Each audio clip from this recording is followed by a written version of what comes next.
obviously the big issue today is the fact that the vice president will be here with her running mate for the first time, Governor Tim Walz. They will both be in Glendale out at Desert Diamond Arena. Apparently it is a sold-out show. No, I don't think tickets cost anything, but you had to get tickets in advance. This is going to be a very well-attended, seriously watched event here in Arizona. So here's a little bit, man on the street interview, people in Glendale. What are the big issues in Arizona? I've heard a lot of people complain about like the rent prices and trying to get a house and it's not affordable. The border is another one that people bring up a lot.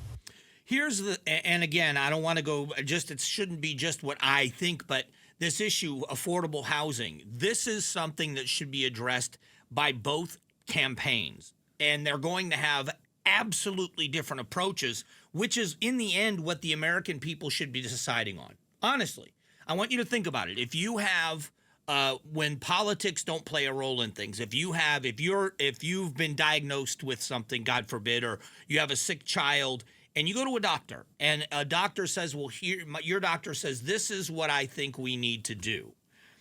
And so you go and get a second opinion and another doctor says, listen, here's the approach. I talk about my doctor often. I've been very blessed. My doctor has been my doctor for almost 30 years. He's literally watched me grow old and gotten me here, fixing injuries and things that I had in my younger days, and has helped me now with blood pressure and blood work. And I think the world of him. His name is Joel Sellers. He is a phenomenal doctor. He's been my doctor so long, his son is now in the practice with him. And so that's what makes me really feel old. But when I talk with him, I chose him because of his approach. I like the approach. He is an osteopath. He's not invasive. He's not huge on just over medicating and masking things with medication. I just always have trusted his advice. And it's because of his approach. Does that make sense that I like him? When it comes to the economy, that was a great comment about affordable housing. So the idea that the vice president is going to say, we're going to bring down prices and we're going to lower the cost of living. It's a great goal. I don't care which party you're in. That's a great goal to tell Americans right now. It's what they're concerned about. But now we need to hear how. How are you going to do it?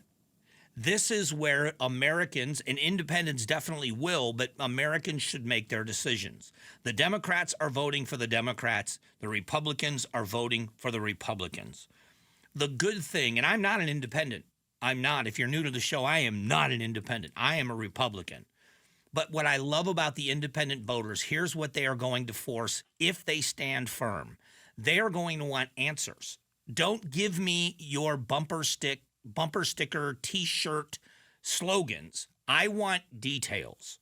Convince me. Okay, Vice President Harris, I love the idea of you lowering prices, and I love the idea of you reducing the cost of living. Tell me what you think is going to make that happen. President Trump, you tell me how you're going to make what you want to do happen. I like the idea of you saying that we shouldn't be forcing tip workers, which are usually on the lower end of the economic spectrum, that they shouldn't have to pay taxes on their tips. I like that. I like helping out the working class. How does it affect the rest of the economy? Tell me about Social Security. I agree with you. Older people on a fixed income shouldn't, you pay into the system for all your entire life. Why are you now paying taxes on that money? You should have to pay taxes on your Social Security benefits. Talk to me more about that. The details are where you're going to win other people over. Slogans, punchlines. They work in a setting like today. It would be very easy for the vice president, and maybe she will, maybe she won't, get caught in the trap of speaking to people. And you know what? She knows I'm not going to vote for her. I mean, she doesn't know me personally, but she knows she's not getting my vote. So she's got no reason to speak to me. But is she going to only speak to the people in that room that are hanging on every word, that would cheer if she read the phone book? If you get caught in that trap, and if you listen, and again, being very honest about the speeches, when I was in Milwaukee, the first 12 to 15 minutes of the Trump speech was amazing. Best speech he'd ever given, and had every American saying, wow, that attempted assassination attempt may have really changed him. This is what we want to hear. And then he began to speak to the people, only to the people in that room. They would have cheered if he had just stood there and read the phone book. You speak to the room, but at some point you've got to look into the cameras and realize the world is watching. The world is watching. So the how of these things are going to matter. Poll numbers are very tight. This race is going to come down to, they always say in a big game, an NFL game especially, but in a big game, because it's not a playoff system where you get a 5-game or a 7-game series from teams like you do in basketball and in hockey and in baseball. When it comes down to one game, when you're in the playoffs, it's the big mistake, isn't it? It's the interception, it's the fumble, it's the penalty on 3rd and 10. There is a game-changing moment, and a lot of times it isn't a big play from a star player. It's a mistake that's made, and it always happens. And so is that what's going to happen here? Is it going to be the campaign that makes the least amount of mistakes?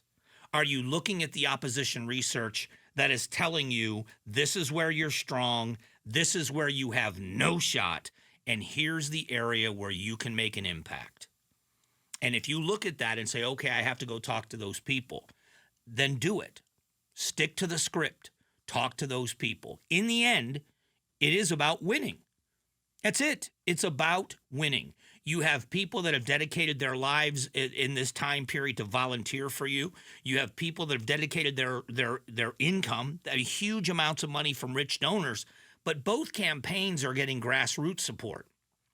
The number of people that are supporting President Trump that are on fixed incomes and donating $25 and $30 shows that there are people out there that believe in him so much, even when they don't have a lot of money, they're willing to give it. You have a responsibility as a candidate to do your best for those people. It can't just be about you personally. So the platitudes have to end at some point. The vice president today can go a great distance if she goes and she talks about the border in a real way. I'm not talking about a big focus on it, but at least address the issue in Arizona. If she does that in some kind of a pragmatic way, she can get some inroads with independents. If she ignores it or it's some kind of a punchline, I don't think she's going to do that well. See what Tim Walz brings to the table. It's all a question, and I think it's a very good question. Thanks for watching the Mike Broomhead Show. Catch up on Amazing Arizonans, a KTAR News podcast, and click the button in the middle to subscribe.